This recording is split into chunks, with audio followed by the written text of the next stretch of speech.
En 1945, mientras Europa contaba los muertos de la guerra más devastadora de la historia humana, Carl Jung escribió una carta a un colega teólogo que nunca fue publicada en vida. En esa carta, el psiquiatra suizo planteaba una pregunta que haría temblar los cimientos de 2 milenios de civilización cristiana. ¿Qué pasaría si las atrocidades del siglo XX no fueran una aberración del cristianismo, sino precisamente su consecuencia psicológica inevitable?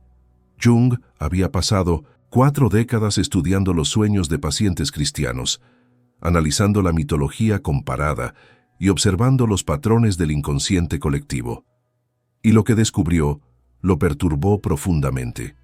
Cada vez que una cultura reprime sistemáticamente los aspectos fundamentales de la naturaleza humana, cada vez que declara guerra total contra los instintos, la sexualidad y la agresión innata del ser humano, no elimina esas fuerzas. Simplemente las empuja hacia las profundidades del inconsciente, donde se acumulan, se intensifican y se transforman en lo que Jung llamó un complejo autónomo de proporciones catastróficas. El cristianismo, con su énfasis milenario en la pureza, la castidad y la negación del cuerpo, había creado sin saberlo la bomba psicológica más grande de la historia de Occidente. Y Jung observaba con horror creciente cómo esa bomba comenzaba a detonar.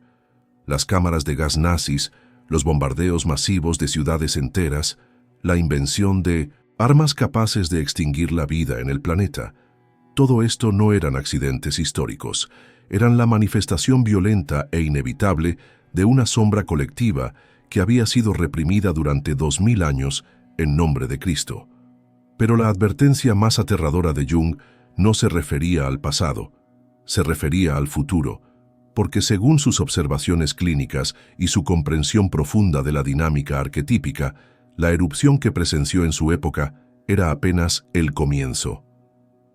La verdadera catástrofe psicológica de Occidente aún estaba por manifestarse, a menos que la humanidad comprendiera urgentemente lo que el cristianismo institucional había hecho con la psique humana durante 20 siglos. Jung comenzó a notar un patrón inquietante en su consulta privada durante las primeras décadas del siglo XX.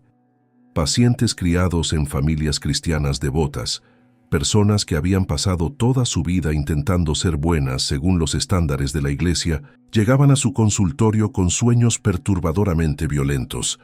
No eran pesadillas ocasionales, eran erupciones sistemáticas de contenido brutal, sexual y primitivo que contrastaban radicalmente con la vida consciente e impecable de estos individuos. Una mujer profundamente religiosa soñaba repetidamente que torturaba a sus hijos. Un pastor protestante tenía visiones nocturnas de orgías paganas en las que él participaba con fervor animal. Un académico católico, dedicado a la vida contemplativa, era atormentado por fantasías de destrucción masiva. Jung documentó cientos de casos similares y descubrió algo revelador. Cuanto más rígida era la represión moral consciente, más violenta y primitiva era la compensación inconsciente. No era coincidencia, era una ley psicológica tan precisa como la física. La psique humana opera mediante un principio que Jung llamó enantiodromía, el proceso por el cual todo extremo produce inevitablemente su opuesto. Cuando el cristianismo institucional declaró guerra total contra la naturaleza instintiva del ser humano, cuando catalogó el cuerpo como enemigo del espíritu, la sexualidad como pecado mortal y la agresión como obra del diablo, no eliminó estos aspectos fundamentales de la psique. Los convirtió en lo que Jung identificó como la sombra, ese territorio del inconsciente donde habitan todas las características que la conciencia rechaza y niega. Pero había algo más perturbador en los datos clínicos de Jung. No se trataba solo de individuos aislados, el patrón se repetía a escala masiva. Sociedades enteras construidas sobre ideales cristianos de pureza y bondad manifestaban periódicamente explosiones colectivas de violencia inimaginable. Las cruzadas, la Inquisición, las guerras religiosas europeas, la caza de brujas, la colonización brutal de continentes enteros justificada con retórica cristiana. Jung se enfrentaba a una evidencia inescapable. La civilización occidental cristiana no era violenta a pesar de sus valores de amor y compasión, sino precisamente debido al mecanismo psicológico que esos valores activaban en el inconsciente colectivo. Carl Gustav Jung no llegó a esta comprensión desde la especulación filosófica. Llegó desde el horror directo de la experiencia clínica en el Hospital Psiquiátrico Burghölzli de Zúrich, donde trabajó bajo la dirección de Eugen Bleuler entre 1900 y 1909. Allí, Jung atendía diariamente a pacientes psicóticos cuyas mentes se habían fragmentado bajo la presión de conflictos irresolubles entre sus impulsos naturales y las exigencias morales del cristianismo. Uno de sus casos más reveladores involucró a una mujer de 38 años, hija de un pastor calvinista, que había desarrollado una psicosis violenta después de décadas de represión sexual absoluta. En sus delirios, ella se identificaba alternativamente como la Virgen María y como una prostituta demoníaca. Jung reconoció inmediatamente el patrón. La psique, incapaz de integrar los opuestos que el cristianismo había separado radicalmente, se había escindido en fragmentos autónomos que luchaban entre sí por el control de la conciencia. Este caso lo llevó a una pregunta fundamental. Si la represión cristiana podía fragmentar una mente individual hasta la psicosis, ¿qué efecto tendría sobre una civilización entera después de 2000 años de aplicación sistemática? Jung comenzó a estudiar la historia europea desde esta perspectiva psicológica, y lo que encontró lo perturbó profundamente. La civilización cristiana había construido su identidad consciente sobre valores de amor, compasión, perdón y pureza espiritual. Valores nobles, sin duda. Pero el problema psicológico era que estos valores se habían establecido mediante la represión total de su opuesto. El cuerpo era enemigo del alma, la sexualidad era pecado, la agresión era demoníaca. Los instintos animales debían ser crucificados junto con Cristo. Esta escisión radical entre luz y oscuridad, entre bien y mal, entre espíritu y materia, creó lo que Jung identificaría como la dinámica psicológica más peligrosa de Occidente, porque todo lo que se reprime en el inconsciente no desaparece, se acumula, se intensifica y eventualmente erupciona con fuerza multiplicada. Jung tenía las herramientas conceptuales precisas para comprender este mecanismo. Había estudiado a fondo las religiones comparadas, especialmente el gnosticismo, la alquimia medieval y las tradiciones orientales que comprendían la necesidad de integrar los opuestos en lugar de reprimirlos. Había analizado miles de sueños que mostraban cómo el inconsciente compensa sistemáticamente las unilateralidades de la conciencia. Y ahora, observando el surgimiento del nazismo en la Alemania protestante de los años 30, Jung presenciaba en tiempo real la erupción de la sombra colectiva cristiana a escala histórica. La observación clínica que cambió la comprensión de Jung sobre el cristianismo ocurrió en 1912, durante el análisis de una serie de sueños de un paciente protestante profundamente devoto. El hombre había pasado toda su vida en servicio religioso, dedicado a obras de caridad y predicación del Evangelio. Su vida consciente era irreprochable según cualquier estándar moral cristiano, pero sus sueños contaban una historia radicalmente diferente. Noche tras noche, este hombre soñaba con escenas de violencia ritual, sacrificios paganos y orgías dionisíacas. Los sueños no eran caóticos ni aleatorios, seguían una estructura mitológica precisa que Jung reconoció inmediatamente. Eran compensaciones arquetípicas, intentos desesperados del inconsciente por equilibrar la unilateralidad extrema de la vida consciente del paciente. Jung le pidió al hombre que llevara un diario detallado de sus sueños durante 6 meses. Los resultados fueron reveladores. Los sueños mostraban una progresión clara. Comenzaban con imágenes relativamente suaves de transgresión moral, pero gradualmente escalaban hacia contenido cada vez más primitivo y violento. Era como observar una presión que aumentaba constantemente en una caldera sellada.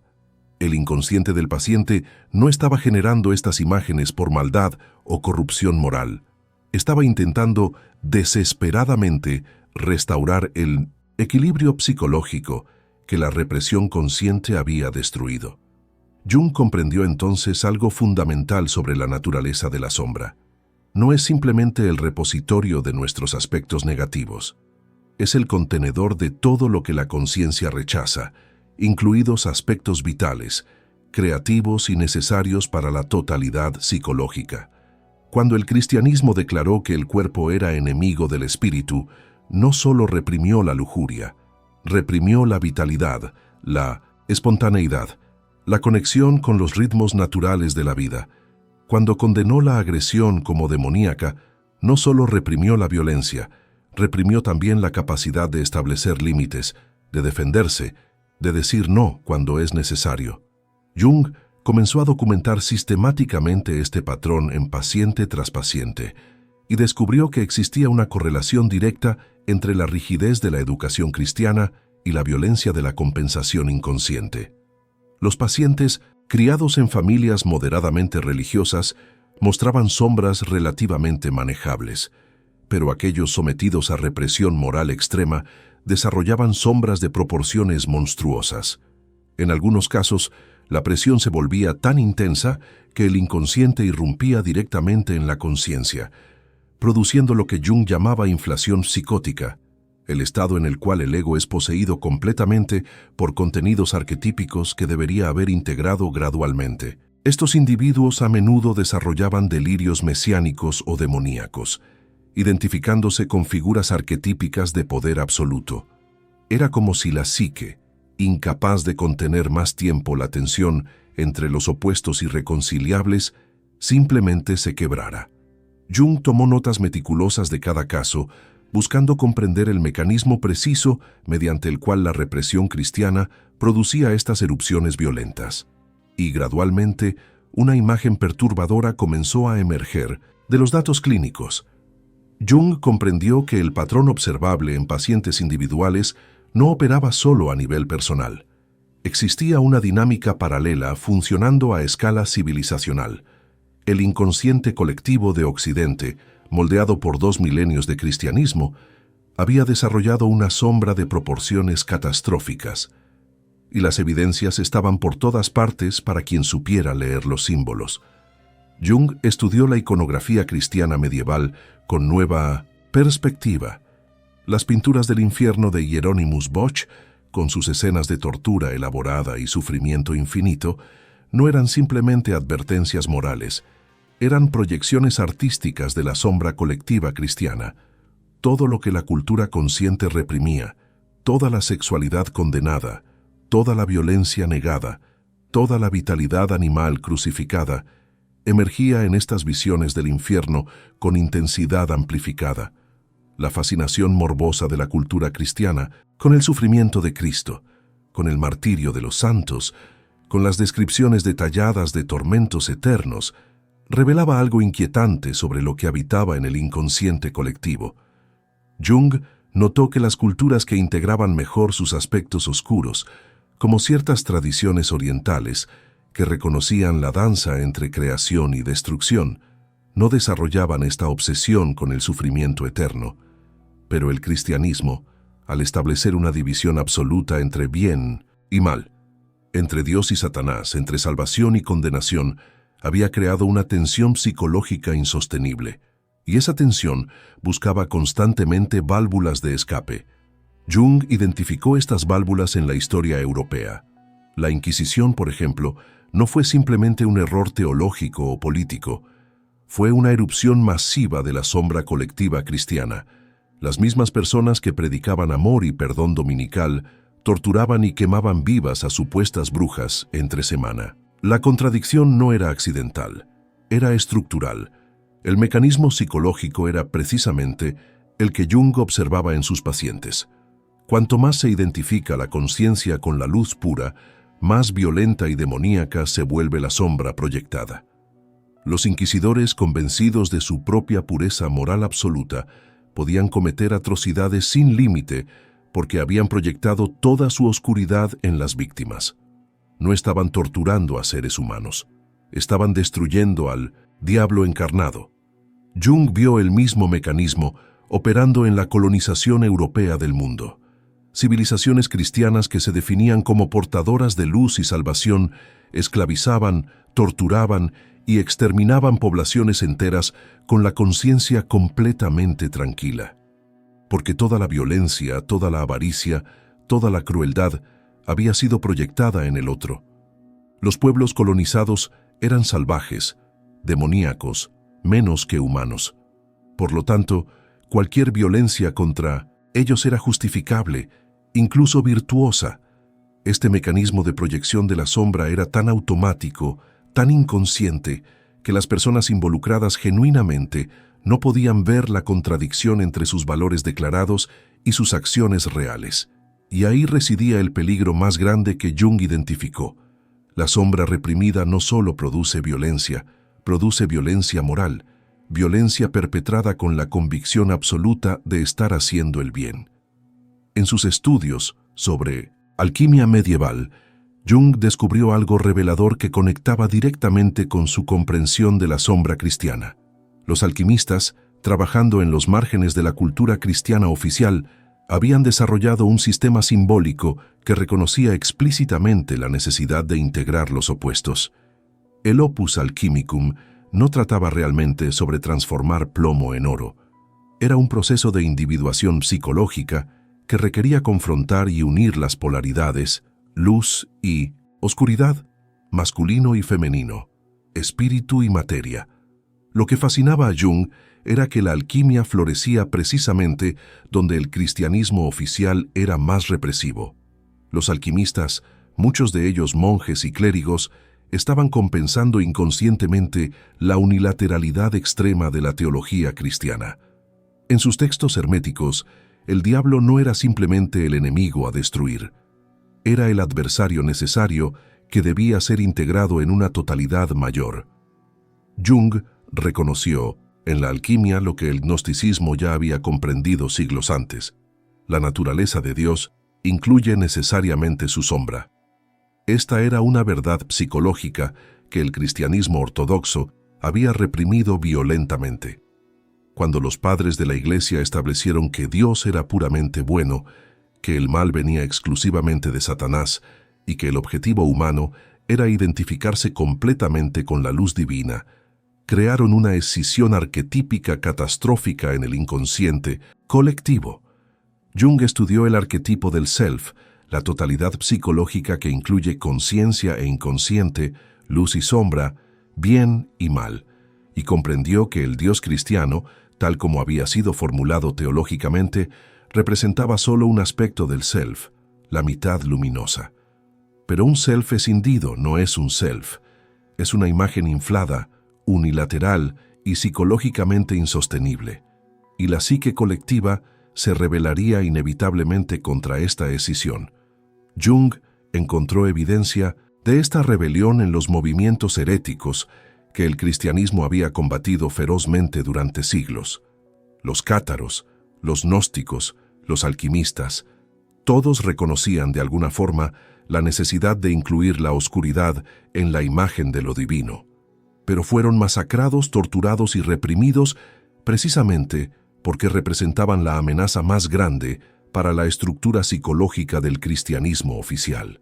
Reconocer que Dios tiene sombra, que el mal es parte integral de la totalidad divina, colapsaría todo el edificio teológico construido sobre la división absoluta entre bien y mal. Sin embargo, Jung sabía por su experiencia clínica que lo que se reprime no desaparece. Se acumula en el inconsciente hasta que la presión se vuelve insostenible. Y entonces observó con horror creciente cómo esta presión comenzaba a manifestarse en la Europa del siglo XX. El surgimiento del nazismo en Alemania, corazón del protestantismo europeo, no era coincidencia histórica. Era la erupción de la sombra colectiva cristiana en su forma más demoníaca. Los nazis, productos de una cultura profundamente cristiana, canalizaron toda la violencia reprimida, toda la crueldad negada, todo el instinto de dominación crucificado durante siglos, y lo proyectaron con fuerza apocalíptica sobre un chivo expiatorio colectivo. Jung vio en el Holocausto la manifestación histórica del mecanismo que había estudiado en el consultorio. La inflación del ego que se identifica con la luz pura y proyecta toda su sombra en el otro, justificando así cualquier atrocidad como acto de purificación. La solución final nazi no fue una aberración del cristianismo, fue su lógica psicológica llevada al extremo. Jung enfrentó un dilema profundo al comprender las implicaciones de sus descubrimientos. No estaba atacando al cristianismo por animosidad religiosa. De hecho, reconocía el valor inmenso de muchas enseñanzas cristianas y veía en la figura de Cristo uno de los símbolos más poderosos del self que la humanidad había producido. Pero había una diferencia crucial entre Cristo como símbolo vivo del self total y Cristo como fue dogmatizado por la teología institucional. El Cristo de los Evangelios, especialmente en sus aspectos menos censurados, mostraba una gama completa de emociones humanas: compasión pero también ira, amor pero también juicio severo, ternura pero también capacidad de confrontación violenta con los mercaderes del templo. Era una figura arquetípica completa, pero el Cristo de la teología cristiana había sido progresivamente depurado de toda oscuridad, transformado en una imagen de bondad pura, casi descarnada. Y al hacer esto, el cristianismo institucional había creado un símbolo psicológicamente unilateral que no podía contener la totalidad de la experiencia humana. Jung observó que otras tradiciones religiosas habían manejado este problema de manera diferente. El hinduismo, por ejemplo, reconocía explícitamente que la divinidad incluye tanto creación como destrucción, tanto Vishnu como Shiva. El taoísmo celebraba la danza entre yin y yang. Incluso el Antiguo Testamento presentaba un Dios que era simultáneamente amoroso y terrible, creador y destructor. Pero el cristianismo, especialmente en su formulación post-nicena, había eliminado sistemáticamente estos aspectos oscuros de lo divino. El resultado psicológico era predecible. Lo que no se puede reconocer en Dios se proyecta sobre el diablo, y lo que se proyecta sobre el diablo eventualmente se proyecta sobre seres humanos reales. Jung documentó cómo cada gran erupción de violencia en la historia cristiana seguía este patrón de proyección de sombra. Las cruzadas no fueron simplemente guerras territoriales, fueron intentos de destruir al infiel que representaba todo lo que el cristianismo había reprimido: la sensualidad del Islam, su aceptación del cuerpo, su integración relativa de lo sagrado y lo profano. La caza de brujas tampoco fue un fenómeno aislado. Fue un intento masivo de exterminar el aspecto femenino oscuro que el patriarcado cristiano no podía integrar. Las brujas representaban la sexualidad femenina autónoma, el conocimiento de las hierbas y los ciclos naturales, la conexión con poderes ctónicos que el cristianismo celestial había demonizado. Jung calculó que entre los siglos XV y XVIII, aproximadamente 50.000 personas, la mayoría mujeres, fueron ejecutadas como brujas en Europa cristiana. No era un número pequeño.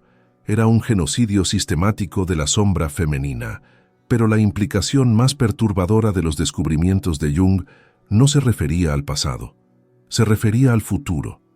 Porque si el mecanismo que había producido las cruzadas, la Inquisición y las guerras religiosas seguía operando en el inconsciente colectivo de Occidente, entonces las atrocidades del siglo XX eran apenas un preludio. La bomba atómica, que Jung vio como el símbolo definitivo del poder destructivo de la sombra reprimida, era solo el comienzo.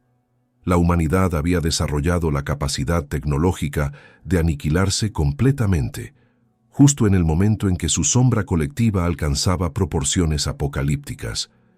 Era una sincronicidad aterradora. Jung identificó el mecanismo psicológico específico mediante el cual el cristianismo produce violencia a través de su énfasis en la pureza moral. Lo llamó el proceso de inflación, seguido de proyección masiva de sombra. Funciona así. Cuando un individuo o cultura se identifica exclusivamente con valores de bondad, pureza y luz, el ego consciente se infla con identificación arquetípica. La persona o cultura comienza a verse a sí misma como representante directo del bien absoluto, como instrumento de Dios en la tierra. Esta inflación parece positiva, superficialmente, incluso virtuosa, pero tiene una consecuencia psicológica inevitable. Todo lo que contradice esta autoimagen idealizada debe ser reprimido radicalmente en el inconsciente. Y allí, en las profundidades de la sombra, se acumula y se transforma. Jung observó que la sombra reprimida no permanece pasiva, se vuelve autónoma, se organiza en lo que él llamó complejos autónomos, fragmentos de la psique que operan independientemente del control consciente. Estos complejos tienen su propia energía, sus propios objetivos, su propia inteligencia primitiva, y buscan constantemente oportunidades para manifestarse. Cuando la presión se vuelve suficientemente intensa, la sombra encuentra válvulas de escape mediante un mecanismo específico, la proyección. El individuo o cultura no reconoce la oscuridad en sí mismo, la ve exclusivamente en el otro. Y una vez proyectada, la sombra puede ser atacada con violencia ilimitada, porque no se está atacando un aspecto propio, se está destruyendo al enemigo externo. Jung documentó este mecanismo en el análisis de pacientes que desarrollaban odios irracionales hacia personas que precisamente encarnaban los aspectos reprimidos de su propia psique. Un paciente profundamente reprimido sexualmente desarrollaba odio obsesivo hacia personas sexualmente libres. Una paciente que había negado toda agresividad se aterrorizaba ante cualquier manifestación de asertividad en otros. El mecanismo era automático e inconsciente y operaba con la misma precisión a nivel colectivo. Jung observó que las sociedades más represivas sexualmente eran las más obsesionadas con perseguir la sexualidad en otros. Las culturas más violentas en su represión de la agresión natural eran las que manifestaban la violencia más extrema en forma proyectada. El cristianismo había perfeccionado este mecanismo durante 2000 años.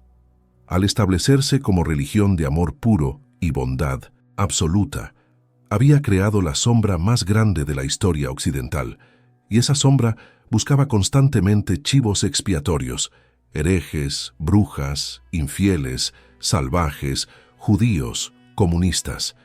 La lista cambiaba, pero el mecanismo permanecía idéntico. Jung identificó un patrón adicional inquietante. La violencia proyectada desde la sombra cristiana siempre se justificaba en términos morales elevados. No era simple conquista territorial, era llevar la civilización a los salvajes. No era genocidio, era purificación del mal. No era tortura, era salvación del alma mediante destrucción del cuerpo. Esta moral invertida era quizás el aspecto más peligroso de toda la dinámica, porque significaba que no había límite natural a la violencia. Una persona que sabe que está haciendo el mal puede detenerse eventualmente por culpa o remordimiento, pero una persona convencida de que está haciendo el bien supremo no tiene tal limitación. Jung vio esta dinámica operando con terrible claridad en los jerarcas nazis.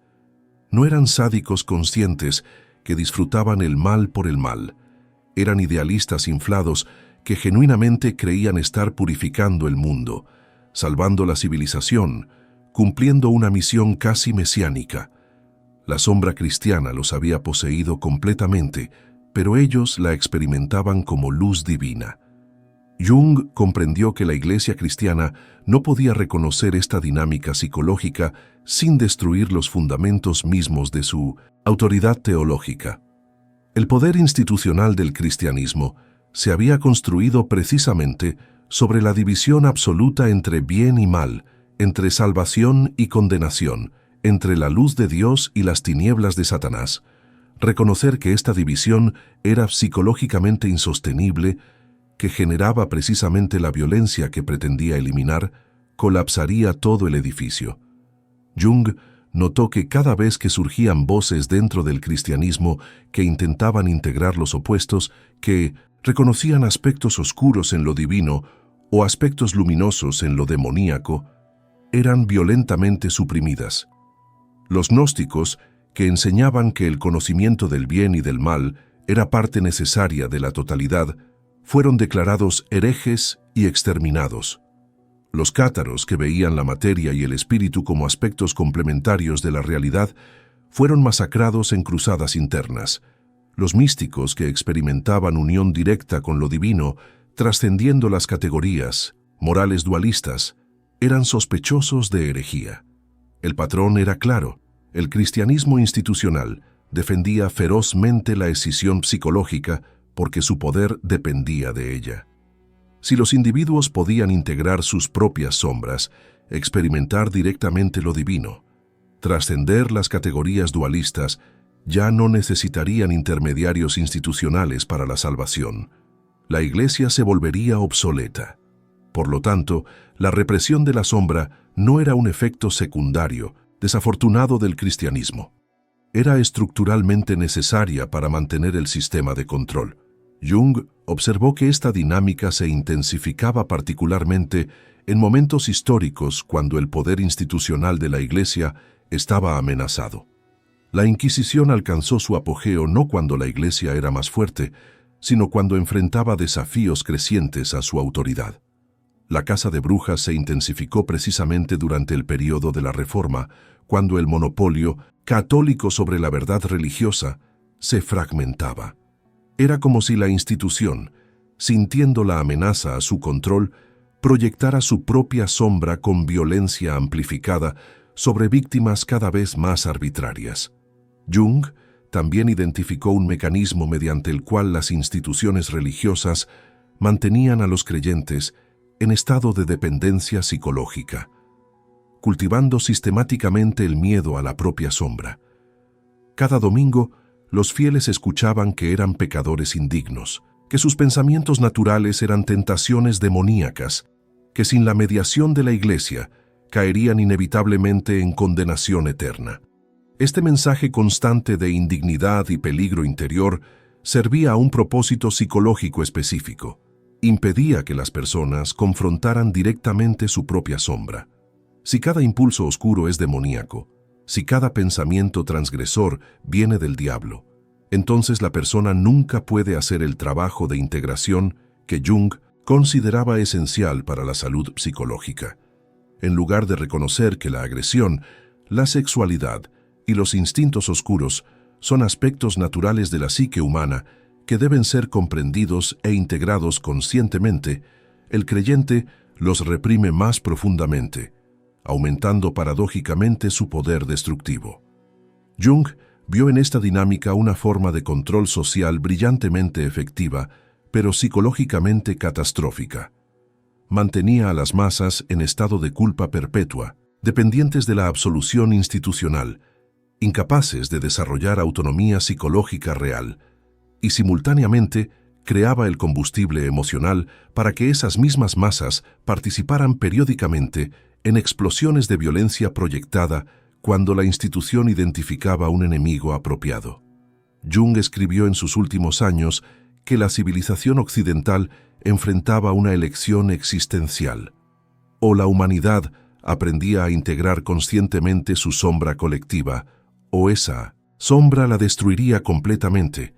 No era retórica apocalíptica, era evaluación clínica basada en décadas de observación de la psique individual y colectiva. La advertencia específica de Jung era esta: el cristianismo institucional había creado durante 2 milenios la acumulación más grande de energía psíquica reprimida en la historia humana. Esa energía no desaparecería simplemente porque las personas dejaran de ir a la Iglesia.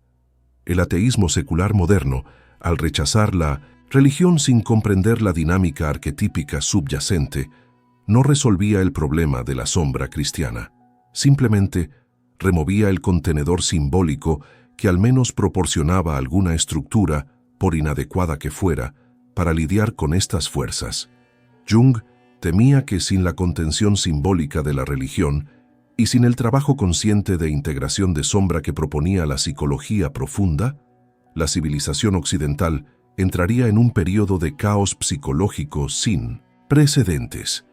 Los individuos desconectados de marcos significativos para comprender su oscuridad interior serían poseídos cada vez más por complejos autónomos. Las masas, sin estructuras colectivas para procesar la sombra, buscarían chivos expiatorios cada vez más arbitrarios.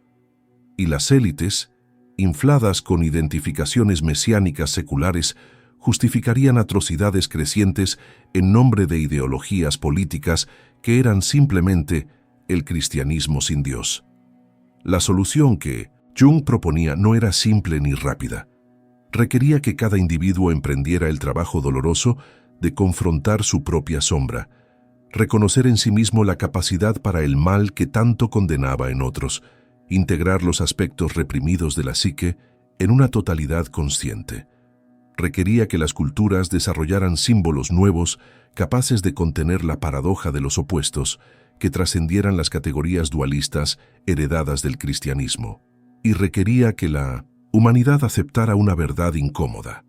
No somos ni ángeles ni demonios, sino seres complejos que contienen ambos potenciales, y solo mediante el reconocimiento consciente de esta totalidad podemos evitar que el aspecto oscuro nos posea destructivamente. Jung sabía que este mensaje sería resistido ferozmente, especialmente por las instituciones religiosas cuyo poder dependía de mantener la escisión.